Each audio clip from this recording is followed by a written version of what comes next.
अष्टाविधशस्त्रकर्मीयं व्याख्यास्यामः यथोवाच भगवान् धन्वन्तरिः. The Shastrakarma, the surgical procedures are classified into 8 categories in Sushruta Samhita.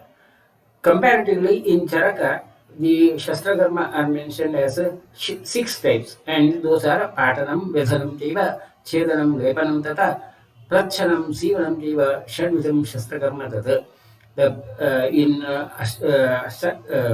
Sushruta Samhita, Chedana, Bhedana, Lekhana, Yeshana, Aharana, Visravana, and then Sivana, the varieties, the 8 Shastrakarma are mentioned. Whereas in Vagbhata, in Charaka, the Patana is representing the Bhedana. Vedhana is of course the same. Chedana is also mentioned same. Lekhana is worded as Lepana, but of course there is a Patantara also, Lekhana as a Prachana is about the Raktamakshana, the Sira Vedha, the Vedhana again, as well as the other varieties. Sivana, the same as such. But for us now, it's about the Sushruta Shastrakarma, which is important. Now, Chedana is excision, removal of this abnormal tissue, which I think we have discussed in the previous session also.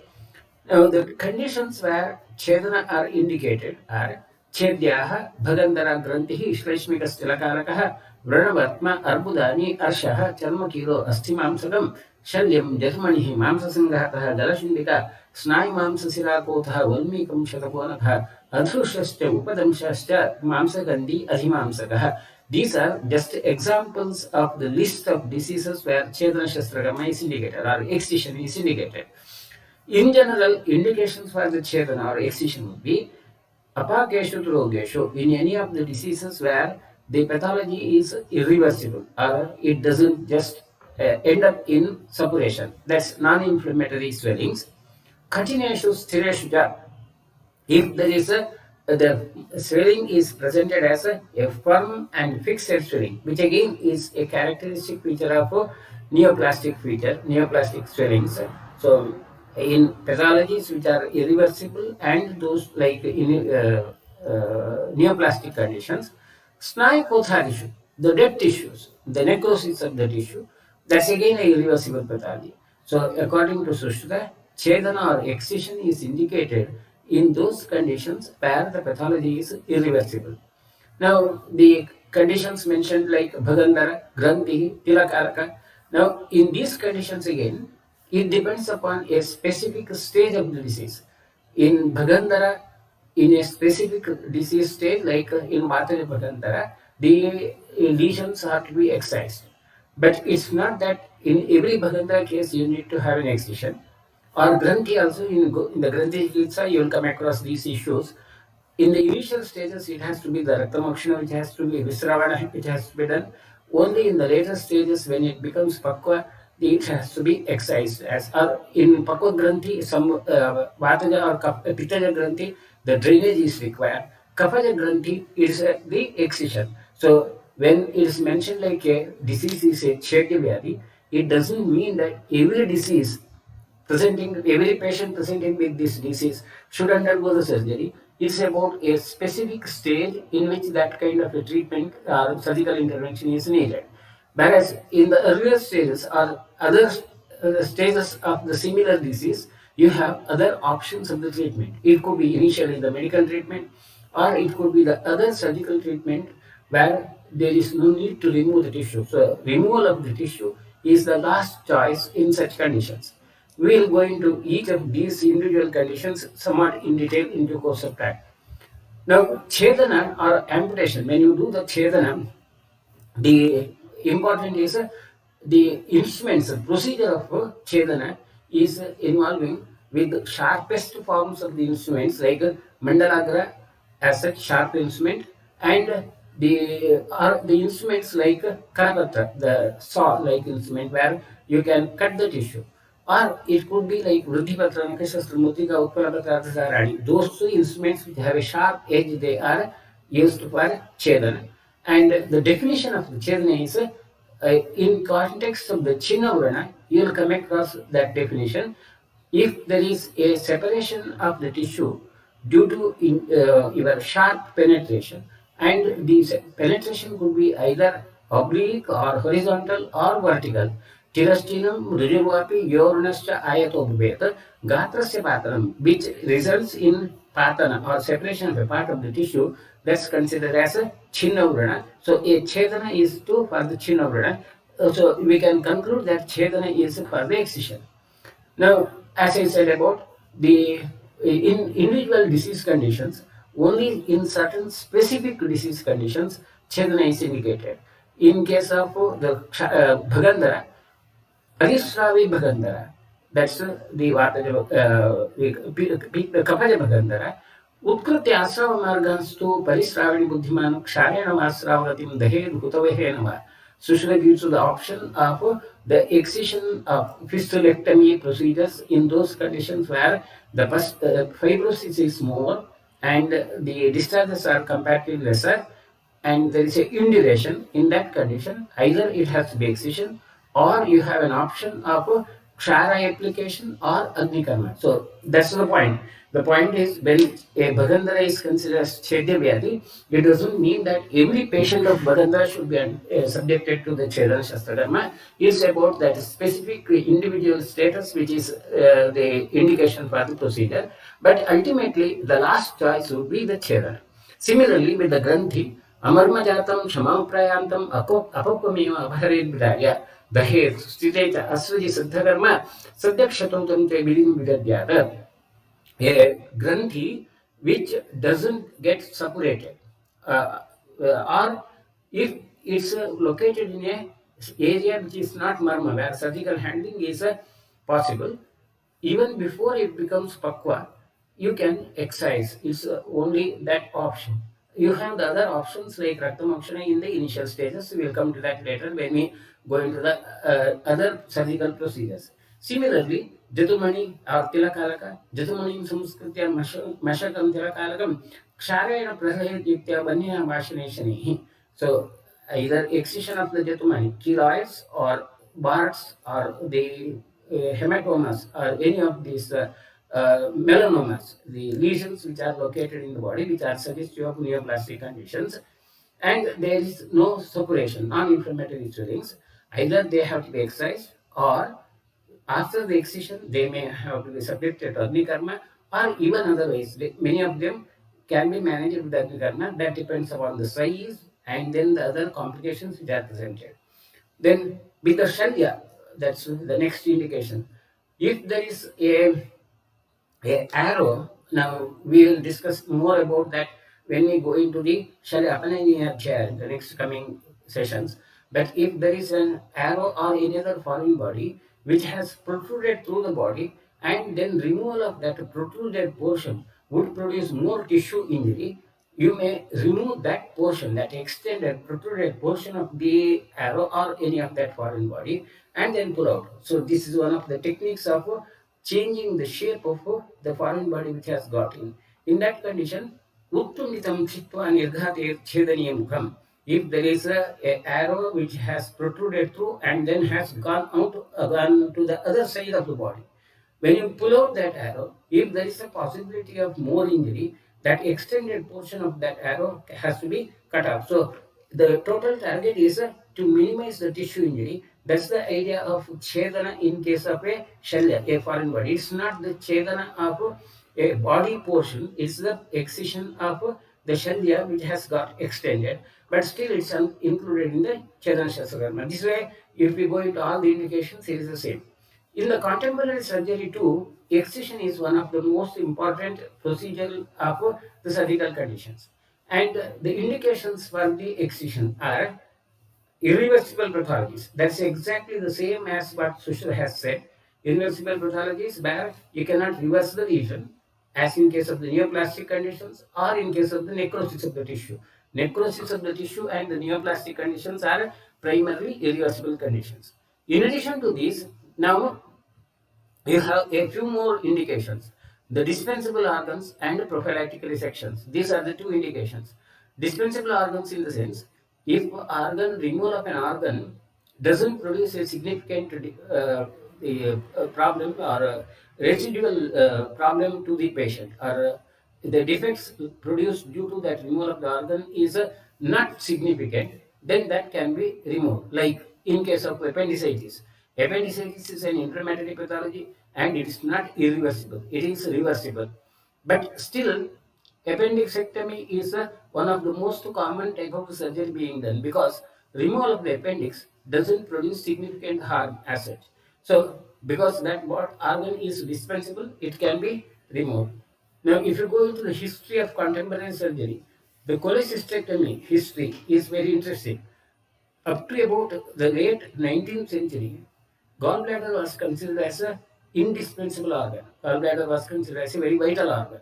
And removal of the gallbladder was not a practice at that time. And patients of gallbladder stones, gallstones, were treated with the cholecystostomy, removal of the gallstones only and then preserving the gallbladder.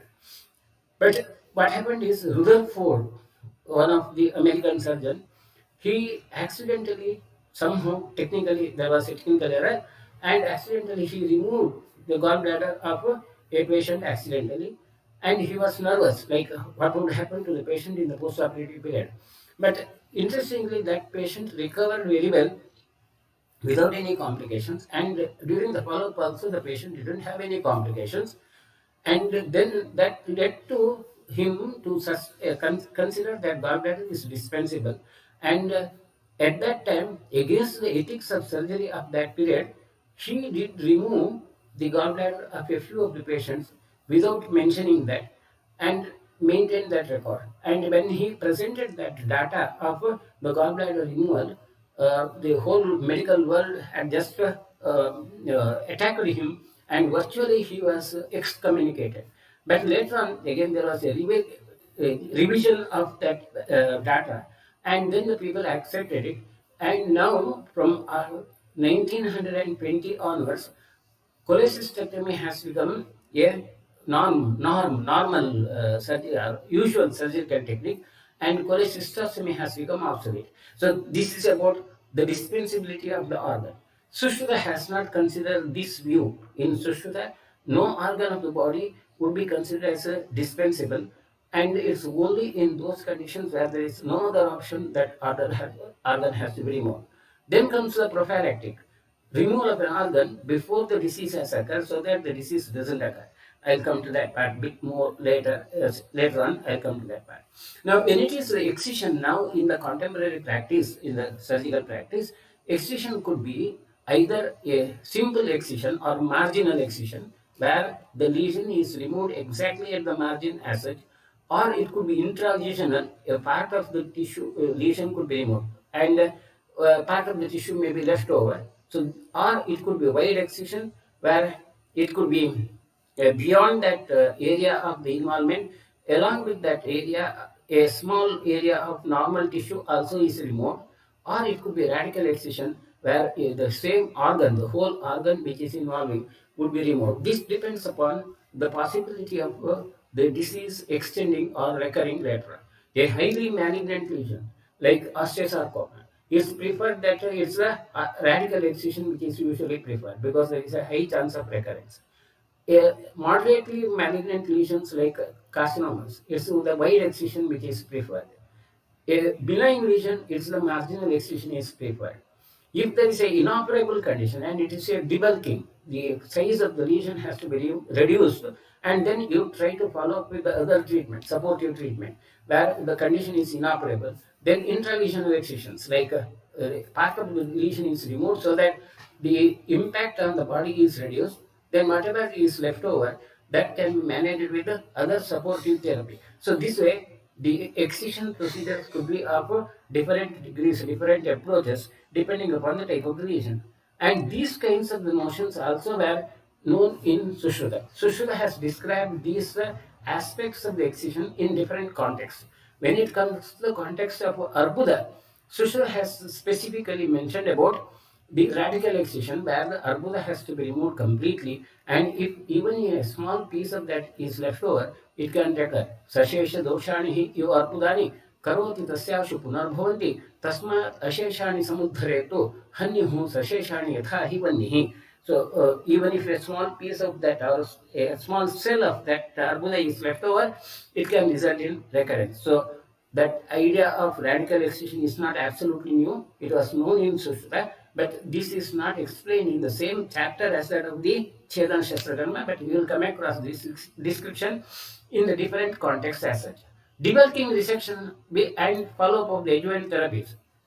This also is originally Sushruta's idea. This is described in the context of the Medoja Arbuda condition. Medasamuthe Tilakalkadikdam Datva Uparishta Digunam Patantam Hutash Taptena Muhu Pramjat Lohena Dhiman Adahan Vidaya प्रलिप्य दार्वी मथ लाक्षया वा प्रतप्तया स्वेदन मत्स्य कार्यं निपात्य वा शस्त्रम् अपोह्य मेधः दहेत् सुपोक्वं तु अतः विदार्य प्रक्षाल्य सूत्रेण तिलैः सुपेष्टैः सुवर्चिकाद्यैः हरिकालमिश्रैः ससैन्धवैः क्षौद्रवृतप्रगाढैः क्षारोत्तरैः एनम् अभिप्रशोध्य तैलं विदध्यात् विकरञ्जगुञ्ज वंश अवलेख इंगुदमूत्र सिद्धम.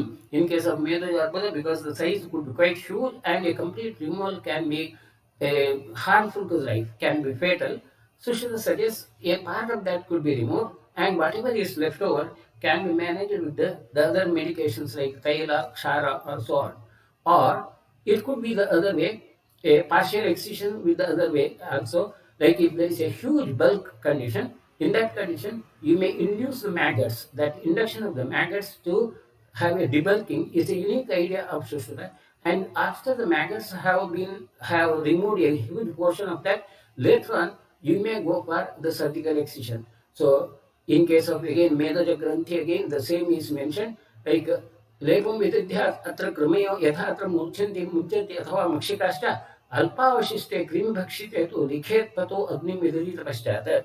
So after the maggot formation, maggots have removed or reduced the size of the tumor, then whatever is left over could be either treated with Agni Karma or it could be excised. So debulking with the other way. Now in the present day situation, the debulking could be in both the ways. Either a surgical debulking followed by chemo or the radiation, or the other way is you give either chemo or radiation in the beginning so that the size of the tumor is reduced and then go for the surgical excision. These options are depending upon the type of the lesion, location of the lesion, and so on other variable factors. Now, both these options were known to Sushruta. Sushruta had considered a debulking of with the surgical excision in the beginning, as well as debulking of the surgical excision after some other palliative therapies. So, this idea is originally of Sushruta. Now, then comes the question of prophylactic issue. Now, as I said about the prophylactic surgery is a relatively new concept in the Western surgery, but it has become very popular now. And if you consider the majority of the surgeries being done are done with an idea of a prophylactic approach. Like if a patient has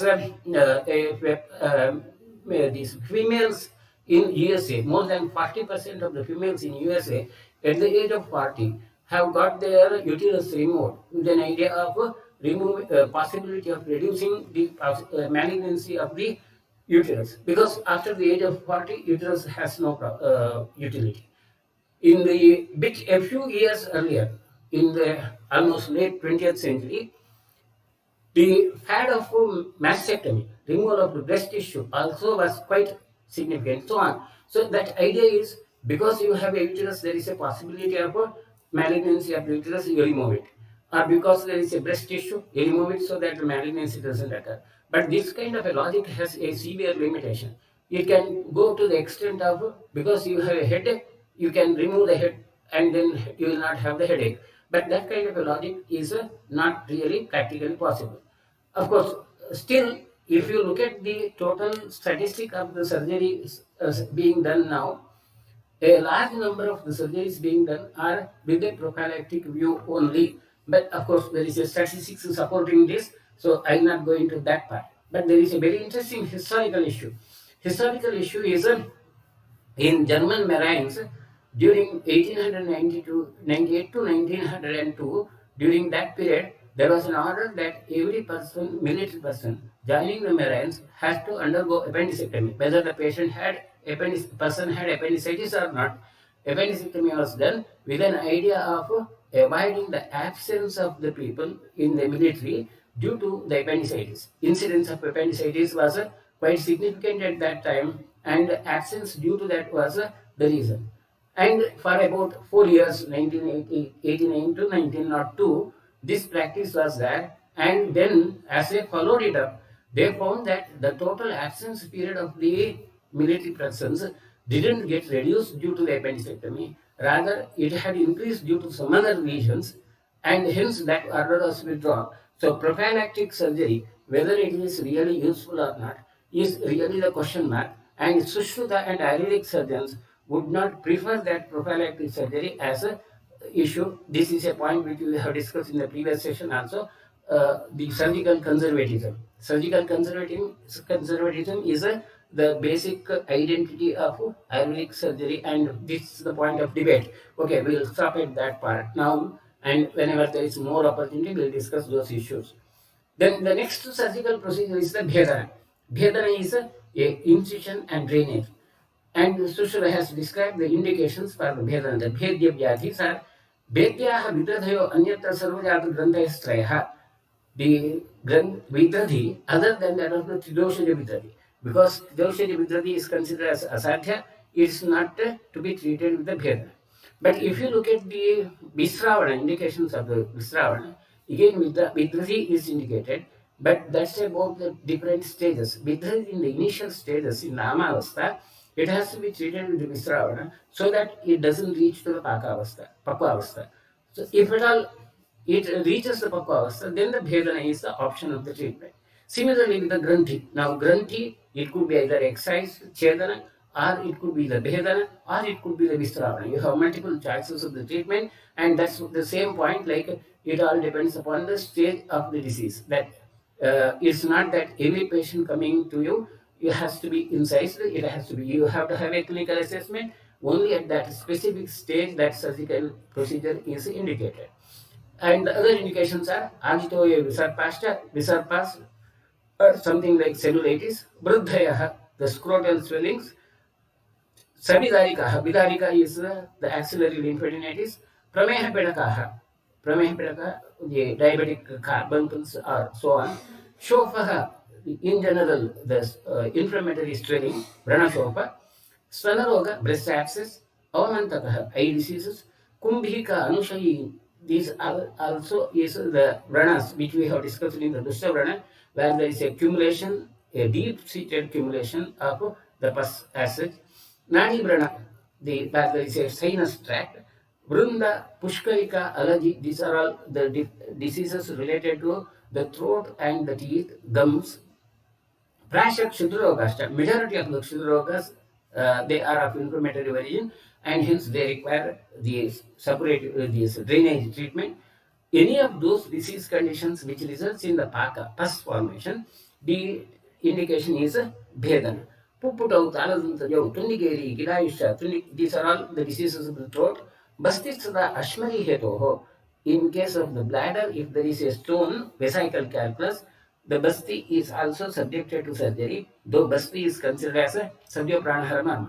Now, in the present day situation, the drainage of an abscess or a incision and drainage procedure is done wherever there is accumulated fluid as a result of inflammation, and majority of the inflammatory conditions where there is accumulated fluid has to drain, and there is a very standard protocol of drainage, how to do the drainage, and it is called as a Hilton's method of drainage, which doesn't specifically say anything beyond this, like the opening has to be done in the area where it is the gravitational dependent and where you elicit the fluctuation to the maximum extent, and once you have drained, the cavity has to be opened, and some compartments in the cavity, they have to be broken down by inserting the finger, and then keep the drainage open for at least next 24 hours. This is the protocol of what we call as a Hilton's method of draining an abscess, which is very considered as a standard protocol. But Sushruta has described the same rather more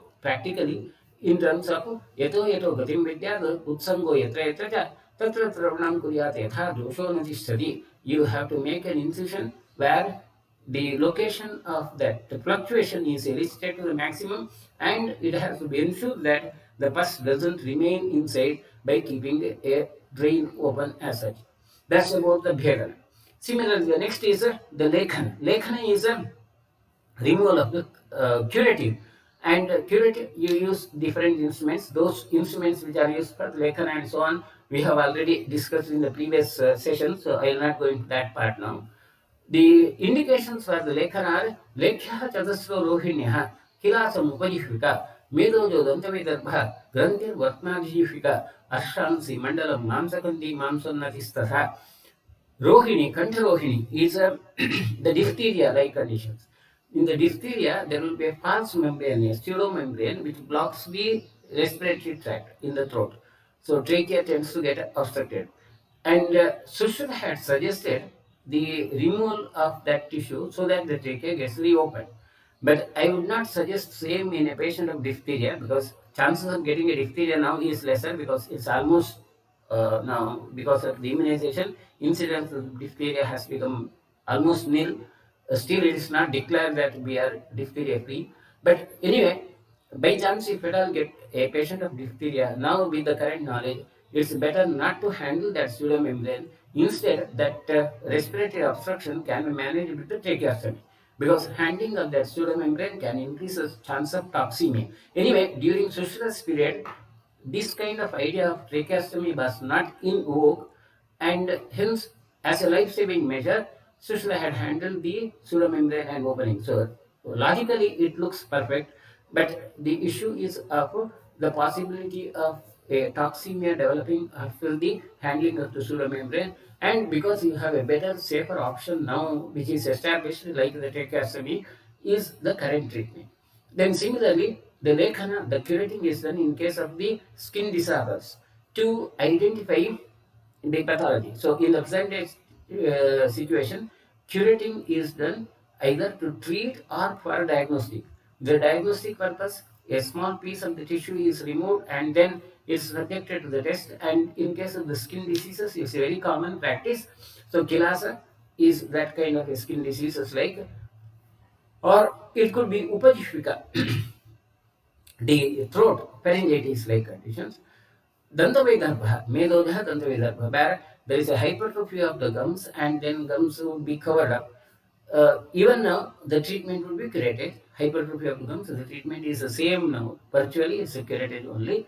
Of course, now we may use electric cautery for the curate as such. Now, Granthi is, Lekhana is indicated even in case of the Granthi.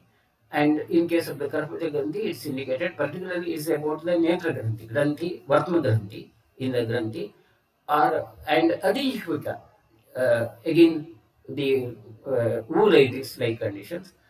Ashams, it's the charmasha, the skin warts, keratin is indicated. Mandala is again the skin disease, in the Mandala Kusta, skin disease. We will not go into that detail now. Mamsakandi and Mamsanati are the palatine masses in the palate. These also are treated with the keratin. Now, of course, curating is done for the diagnostic purpose, or it could be therapeutic purpose, or it's a palliative procedures. The most common type of the curating done now is for the uterine endometrium, which we know as a D and C, dilatation and curating. It's for maybe all the purposes, diagnosis as well as therapeutic or palliative purposes as such. Then comes the Vedana. Vedana is a specific procedure where you drain the fluid with a narrow opening. Now, or it could be even for the blood vessels, bloodletting. So, Vedana has two meanings. One, it could be drainage of the fluid of accumulated cavity, and it can be reduced as such. Now, as a secondary option for the Bhedana, incision and drainage. So, if the fluid pathology is such that there is a need of either complete removal of the fluid, or a complete removal of the fluid is not possible, there is always a possibility of recurrence, or if the patient's condition doesn't permit a open drainage, incision drainage, because incision drainage is a somewhat more rigorous procedure, you aspirate the fluid, insert the needle and aspirate. So that's in case of Mutra Vruddhi Udakodara, Jalodara, abdominal fluid conditions, ascites conditions. Mutra Vruddhi in case of the hydrocele condition also, Sushruta had suggested the method. But major chunk of the Vedana used by Sushruta was for bloodletting from the vessels, Siraha, Ratamokshana as such.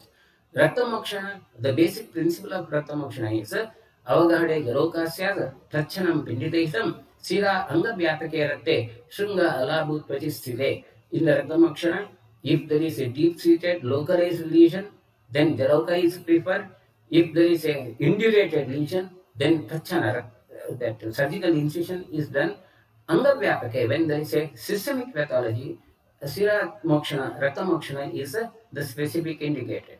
And Sushruta has given very clear-cut limitations of how much the blood can be removed and the limitations are. Balino Bahudosha, Vayastasya Sharirina, Param Pramanam Ichandi, Prastham Shonita Mokshane. It should not be more than one prastha. And the prastha can be something like 250 ml. There's a maximum limitation. Of course, we may have a lot of confusion like what's prastha. It's ranging from 200 to 400 ml according to different experts. ಶಿಲಾಭೇದ ಚಿಕಿತ್ಸಾರ್ಥಂ ಶರೀರತಂತ್ರ ಪ್ರಕೀರ್ತಿತಃ ಯಥಾ ಪ್ರಣಹಿತ ಸಮ್ಯಕ್ ಭಸ್ತ್ರಿಕಾಯ ಚಿಕಿತ್ಸಿದೆ. Shilavedha was quite popular in Sushruta's period, and in the Sharitantra, a large number of patients were being treated with the Shilavedha. Now, Shilavedha is described in case of Vedana as well as in case of the Visravana indications. Visravya Vyadis, which we are going to read next, can be even managed with Shilavedha, because if it's a anga vyapaka or if it's a generalized disease, then Sirabhesa is indicated in case of Visravana. Visravana is again all the varieties of the Rathamokshan included in Visravana, so there is no need of confusion about that Vedana and Visravana. Anyway, the point which we have discussed there about this Vedana or Rathamokshana, we have discussed this earlier also, that in the Western surgery, that bloodletting with the venesection was very popular, and there was not much of a regulation. I think we have discussed that issue in the previous sessions also. And the history is like it was very popular, but the technique was, of course, barbers were the phlebotomists at that time, and those surgeons of that period also as barbers. And unfortunately, that's another very interesting issue. In the Western, I think that's a point which we have discussed in the earlier session also. The surgery was in the hand of the barbers in the Western side, and unfortunately, some of the experts, so-called experts from India, from modern medicine side, they have written an article. I have gone through an article in some newspaper where one of the experts in modern medicine had written that Sushruta also was a barber. This is their ignorance as such. Sushruta, you do not know the heritage of the Ayurveda, and you dare to write that Sushruta was a barber. Anyway, these kinds of issues would be there throughout the ignorance, but anyway, that's something which is not directly related to the topic we are discussing. Anyway, in the Western surgery, too, venesection was quite popular till George Washington died due to the excess of surgery. That's a point which you have discussed in the previous session, so I will not repeat that. And veterinarians also had practiced the phlebotomy in the Western surgery. Even now, it's practiced now. Veterinarians still practice venesection more commonly. And leeches were commonly used in 19th century as such. That's about the Vishravana, Vedana Shastrakarma. Then the Ashana is the probing, where you use a probe, soft this probe to trace out the track, to feel the difference in the resistance. So it's either to feel the track of lesser resistance or feel an object where the resistance is more. As in case of the fistula, you follow the path of least resistance so that you will track that area. Whereas in case of a hidden foreign body, you will be hitting that foreign body with the probe, so where you feel the increased resistance. Now, indications for the Asian are Asyaha, Nadyaha, where there is a tract like fistula or the sinuses. Ashtavidhashastrakarma Unmarginasty, where the track is having multiple directions. Unmargi, multiple directions, identify the track. Or Sashavidhastra, when there is a possibility of Shandya inside. To probe, Sushruta had used the instruments like Karira Balanguri Biheshanya by Yeshe Bishaka or Chuchupa Udakaji Hishlexne Karirehi Eshe Tutaha, soft substances like tender bamboo stick, or it could be hash, or it could be finger, which could be used for the probe. Of course, probing is still a practice, but because the probing is a blind procedure, there is always a high risk of some unwanted injuries, collateral injuries. Because probing is done blindly, unless your hand is trained good enough, there is a possibility of creating a new track, and hence probing is done only in the expert hands. As a alternative now, you have ultrasonography.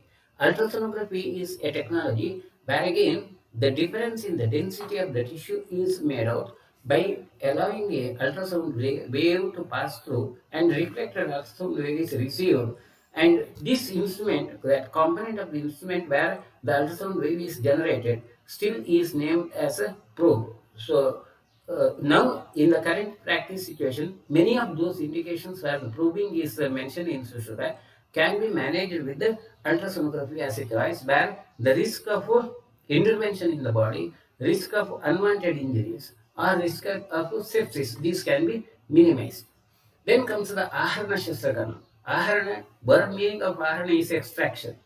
But the technique of extraction is something more modified in Sushruta than simply the word extraction as such. Aharyaha, Sharkaraha Tisraha, Danta Karna Maloshmari, Shalyani Mudagarbhascha, Vrtashta Nichitam Gude, the different varieties of Sharkara, Mutra Sharkara, Danta Sharkara, Karna Sharkara. The Sharkaras, that crystals which could be formed in the urinary tract, crystals which could be formed over the teeth, the tartar, or it could be the karna in the ear where the wax may become hardened. That may have to be removed. To remove that technique is aharana or danta karna. Danta karna malaha. This wax which has not yet become solidified. When it has become solidified, it's called as sharkara. When it is not solidified, it's mala, danta karna mala. So it is the stages of the same disease phenomena. Ashmari, the calculi in the bladder, or Shalya, any of the foreign body, and Mudagarbhashta, obstructed labor conditions, the extraction of the labor, the fetus, was just an Nijitam. Now, Sushruta's technique of extraction was not directly pulling out the presenting part, instead going behind the object and pull out. The removal of the teeth, now if you go to a dentist now, they will use a lion's forceps and hold the visible portion of the tooth and then pull out. Whereas Sushruta's technique would be use a hook-like instrument, and that hook would be inserted to the base of the tooth root and then extracted out. Now, this is a safe idea, but technically difficult. Go behind an object and pull out is a safe idea, but quite difficult. Even in case of obstructed labor, in the protocols of dealing with obstructed labor, Sushruta had not used the forceps of the present day, Garbha Shanku. A hook-like instrument was used, not the forceps which we use now. In the present day situation, for the obstructed labor, if you have to use the forceps, that forceps is having simple a holding structure and the presenting part is pulled out. Whereas Sushruta's instrument was a hook-like instrument which will go towards the distal portion, and then whole fetus will be pulled out, which is quite difficult. But this kind of a technique has a inbuilt safety, and that kind of inbuilt safety is one of the advanced technologies in the present day situation, and that kind of a technology is called as a Fogarty's technology. Very popularly, Fogarty's technology is used in many contexts. Now, very popularly, it's used in case of the coronary artery disease for that coronary clot removal. Now, you use a Fogarty's catheter, and that Fogarty's catheter is inserted into the vein or artery which is blocked, and at the area it's negotiated beyond the area of the clot, and then that Fogarty's catheter has a inflatable balloon, and once that balloon is inflated and it is pulled out, the clot is removed. So by this, your chances of clot disseminating or moving further is reduced. That safety technique of going behind the object and then pulling out, curving, is the basic idea of aharana of Sushruta. And Now we have more sophisticated instruments of that sort where this procedure can be used with a still higher level of the safety. The concern of the safety is the issue of Sushruta. Now it still has become now more potentiated with the newer technologies as such. So that's the point which you have to highlight with Ahara. Similarly, the next is about Visravana. So now, as we have referred many times earlier, the Visravana is considered as Raktamokshana, where all the techniques of the Raktamokshana can be included. But of course, primarily Visravana refers to the surgical incision, like where you make an incision and then allow the blood to flow out.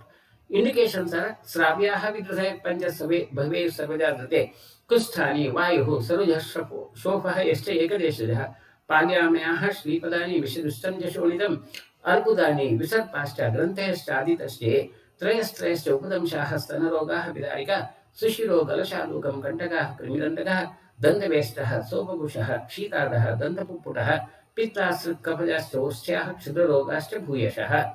Now, Vidhati, the indications is in the Bhedana as well as indications in the Visravana. Arbuda is indicated in the Chetana, whereas as well as the Visravana. Or Kushta is indicated in case of Lekhana as well as in the Visravana. Shofa is indicated in the Bhedana as well as the Visravana. And so on and so forth. Now, if you follow that, again, the same point which you have discussed earlier, it all depends upon the stage in which the patient is presented, and in a specific condition, you may have to opt for a specific line of the treatment depending upon the stage as such. So that's and among the indications for the diseases, Visravana has the maximum number of indications. Then comes the Sivana, the last of the options. Sivya is Sivyaha Medasamutrascha Bhinnaha Sulikita Gadaha Satyo Vranashyetiva Chalasandhi Vipashritaha. Sivana karma or suturing is done in deep-seated wounds where there is a possibility of dehiscence, and the primary, wherever there is a possibility of primary healing without any complications, then suturing is done. And that's what Sadhyavranaha. And wherever the possibility of dehiscence is more, like if the wound is located in chalasandhi, in a moving part of the body, then the Sivana is absolutely indicated. Is contraindicated in Naksharagni Vishayajussahanata Markabahinahan Antarlohita. If there is a wound which is contaminated with the objects like Kshara, Agni, irritant substances or Visha, poisonous substances, if you close the wound, that's of course that irritation will continue and hence it should not be treated. Or Martha Bahivrana, those wounds where there is a possibility of flow of the gas from the within the body. I think we have referred to that issue in the earlier Dustavrana context also. Any of the wound which will allow the gas to flow out could be of two varieties. One where there is a gangrene, where the gas is generated. And obviously, in the gangrenous conditions, because it is produced due to anaerobic organism, the primary approach to the treatment will be to ensure that the area tissue will have the maximum this exposure to the oxygen, and hence keep that wound open is the primary approach instead of keeping it closed. The other way is if there is a wound which is connected to the respiratory tract, or it could be connected to the gastrointestinal tract. When there is a gas moving out, that always suggests of a distal obstruction. And once you have cleared the distal obstruction, that wound will heal spontaneously. So in a patient who has a fecal fistula after the abdominal surgery, if the patient has a fistula there and then there is a leakage of the gas through the wound, the correct option would be you ensure that distally there is no obstruction. You have to explore and the distal obstruction has to be removed. Once the distal obstruction is removed, the wound will heal spontaneously. Instead of that, if you attempt to close the wound where there is a gas leakage, there will be an increased sepsis. The substances will spread into the peritoneum and the complications could occur. And hence, that suturing is contraindicated even now. That's a very perfect clinical assessment as such. Or Nantarlohita hematomas, where there is a blood clot inside or any of the foreign body source of irritant inside, then if you close the wound, that again can result in more complications as such. And in such conditions, Teshu Samyak Vishodhanam, you have to clear those these distal obstructions are that collected source of inflammation within. And as Sushil has said, Pamsho Manakhadini Talamasti Bhavet Ahrutani Yato Amuni Pate Bhusham Ranam, Rujast Vividha Kuriho Tasma Detan Misho. The primary approach has to be you have to ensure that all that debris or whatever that source of irritation has to be removed, and only when it has reached to that stage where a primary healing is possible, suturing is to be done. And now Srishra has detailed the techniques of suturing as well as the instruments for suturing in detail. We will continue this in the next session because the time is up. We will continue in the next session. If there are any questions, I will try to answer and then we will wind up today.